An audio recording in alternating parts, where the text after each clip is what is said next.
नमस्कार। पहली वीडियो में हमने भक्ति काल की मुख्य विशेषताएं पढ़ी थी। परीक्षा में कई बार भक्ति काल की भिन्न भिन्न शाखाओं से भी प्रश्न पूछ लिया जाता है। आज हम संक्षेप में इन चारों काव्य धाराओं या शाखाओं की विशेषताएं पढ़ेंगे। हमने पहले पढ़ा था कि भक्ति काल में जो भक्ति है वो दो रूपों में हुई, यानी इसकी दो काव्य धाराएं थी जो मुख्य थी। पहली निर्गुण भक्ति या निर्गुण काव्य धारा, दूसरी सगुण भक्ति या सगुण काव्य धारा। निर्गुण भक्ति के भी आगे दो शाखाएं हुई। ज्ञान मार्गी शाखा जिसे संत काव्य धारा भी कहा जाता है, दूसरी प्रेम मार्गी शाखा जिसे सूफी काव्य धारा भी कहते हैं। इसी प्रकार सगुण भक्ति की भी दो शाखाएं हैं, राम मार्गी या राम भक्ति शाखा, दूसरी कृष्ण मार्गी या कृष्ण भक्ति शाखा। राम मार्गी शाखा को राम काव्य धारा भी कहा जाता है और कृष्ण मार्गी जो शाखा है इसको कृष्ण काव्य धारा भी कहते हैं। अब हम निर्गुण भक्ति की जो पहली शाखा उसके बारे में पढ़ते हैं। ज्ञान मार्गी शाखा या जिसे संत काव्य धारा भी कहते हैं। इसकी जो मुख्य विशेषताएं या प्रवृत्तियां उनके बारे में पढ़ते हैं। इसका जो पहला पॉइंट है, ईश्वर के निर्गुण रूप की उपासना। ये सेम ही है जिस तरह से हमने पहले भक्ति काल की विशेषताओं में पहला पॉइंट पढ़ा था वहाँ पे कि इस शाखा के संत कवियों ने ईश्वर के निर्गुण रूप की उपासना की। उनके अनुसार परमात्मा एक है और वह निराकार है। वह जन्म मरण के बंधन से दूर अजर अमर है। वह कण कण में वास करता है। वो अपना यानी कि कोई उसका रूप नहीं है, वो जन्म नहीं लेता है। जो दूसरा पॉइंट है गुरु का महत्व, ये भी वैसा ही है, बिल्कुल समान उसी के प्रकार जो हमने भक्ति काल की विशेषताओं में पढ़ा था कि इन कवियों के अनुसार गुरु के बिना ज्ञान की प्राप्ति नहीं हो सकती। गुरु तो ईश्वर से भी बढ़कर है क्योंकि वह ही ईश्वर से मिलने का रास्ता बताता है। तीसरा जो पॉइंट है आडंबरों का विरोध, यह भी उसी के समान है। जैसे पहले पढ़ा था कि हमने कि ज्ञान मार्गी संतों ने आडंबरों का डटकर विरोध किया था और जनता को आपसी प्रेम भाव बनाने का उपदेश दिया था।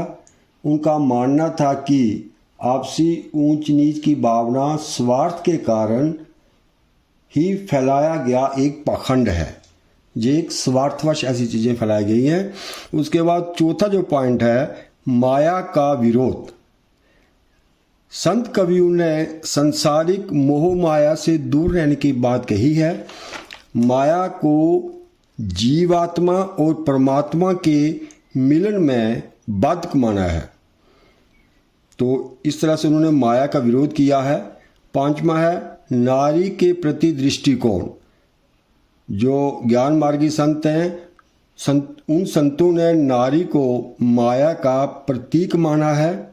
नारी और माया परमात्मा की उपासना में सबसे बड़ी रुकावटें हैं। इस तरह से जो उनके अनुसार जो नारी के प्रति उनका दृष्टिकोण है तो यहाँ स्पष्ट हुआ है। छठा पॉइंट है भाषा शैली। संतों ने उन्होंने मुक्तक शैली को अपनाया। प्राय सभी संत पढ़े लिखे नहीं थे।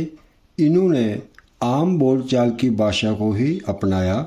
इनकी भाषा में अवधी, ब्रज, खड़ी बोली, फारसी आदि भाषाओं के शब्दों का प्रयोग हुआ।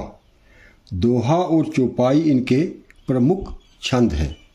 तो अब निर्गुण जो भक्ति है इसकी दूसरी शाखा है प्रेम मार्गी शाखा या सूफी काव्य धारा। इसकी जो मुख्य विशेषताएं या प्रवृत्तियां हैं वो संक्षेप में पढ़ते हैं। ज्ञान मार्गी संतों की तरह इन्होंने भी ईश्वर के निर्गुण रूप को अपनाया। निर्गुण भक्ति की उपासना, पहला पॉइंट जो सेम है। दूसरा गुरु का महत्व, इन्होंने गुरु के महत्व को माना। ये भी पहले उसी समान इसका सेम ही लिखना है आपने।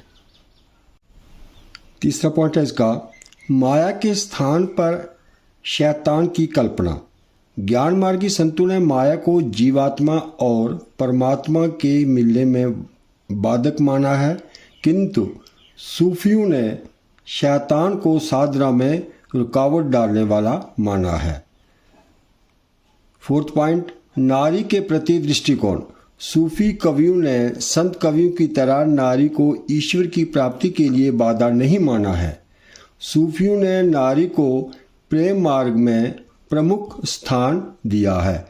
उनके अनुसार नारी ही परमात्मा का प्रतीक है।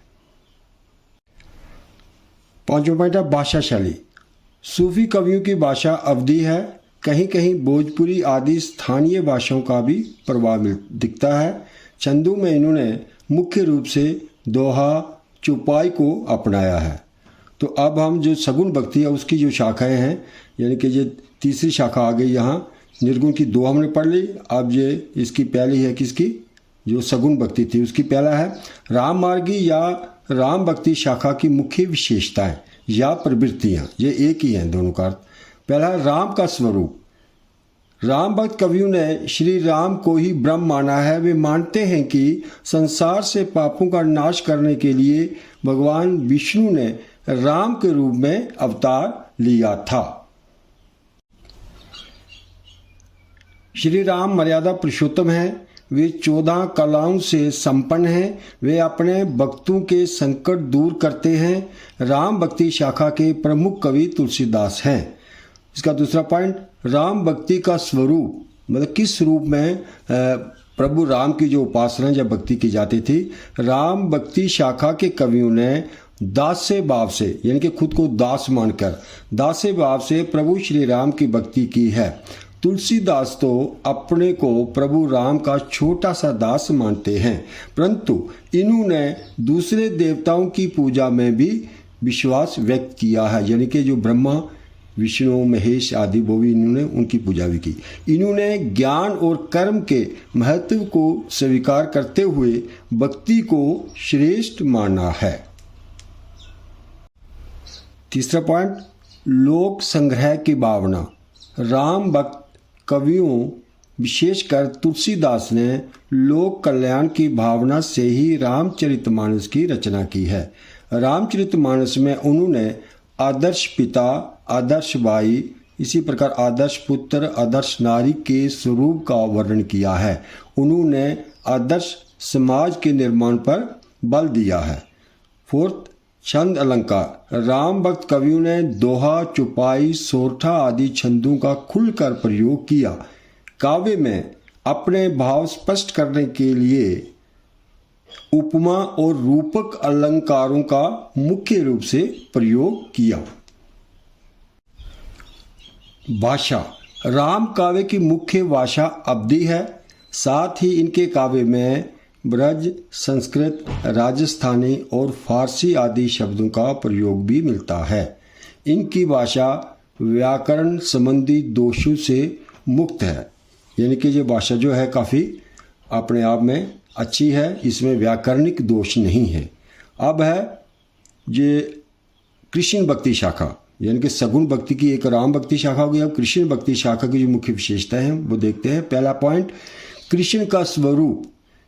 कृष्ण किस रूप में भक्ति की। कृष्ण भक्त कवियों ने श्री कृष्ण को भगवान विष्णु का अवतार माना है। उन्होंने पापियों का नाश करने के लिए अवतार लिया था।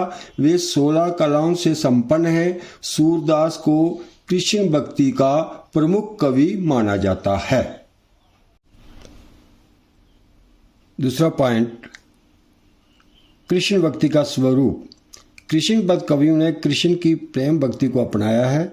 इस भक्ति का मूल उद्देश्य भगवान का प्यार है। ये भक्ति पात्र भेद के अनुसार बदलती रहती है। कभी वह वात्सल्य के रूप में, जब कृष्ण की बाल रूप में पूजा होती है वात्सल्य के भाव से, कभी सखा के रूप में और कभी कांत भाव के रूप में बदलती रहती है। कृष्ण भक्तों के अनुसार कृष्णमय हो जाना ही मुक्ति का रास्ता है। तीसरा पॉइंट, सामाजिक चित्रण। कृष्ण काव्य लीलामय है। इसमें समाज सुधार की ओर विशेष ध्यान नहीं दिया गया। कहीं कहीं उन्होंने सामाजिक कुरीतियों का विरोध भी किया है। कृष्ण भक्तों ने मुसलमानों के लिए भी कृष्ण भक्ति का द्वार खोलकर सामाजिक क्रांति का द्वार खोला था। छंद अलंकार। फोर्थ पॉइंट, कृष्ण भक्त कवियों ने गीति पदों, कवित, सवैया आदि छंदों का प्रयोग किया। अलंकारों में मुख्य रूप से रूपक, उपमा आदि अलंकारों का प्रयोग किया। 5वां पॉइंट, भाषा। कृष्णवत कवियों ने ब्रज भाषा का प्रयोग किया है। व्याकरण व्यवस्था पर इन कवियों ने अधिक ध्यान नहीं दिया है। शब्दों को तोड़ मरोड़ कर प्रयोग किया गया है। इनकी भाषा में ग्रामीण शब्दों का प्रयोग भी मिलता है, यानी कि इनके ने अपनी भाषा को व्याकरणिक दृष्टि से उतना सुधार के नहीं लिखा है। तो आज इतना ही, धन्यवाद।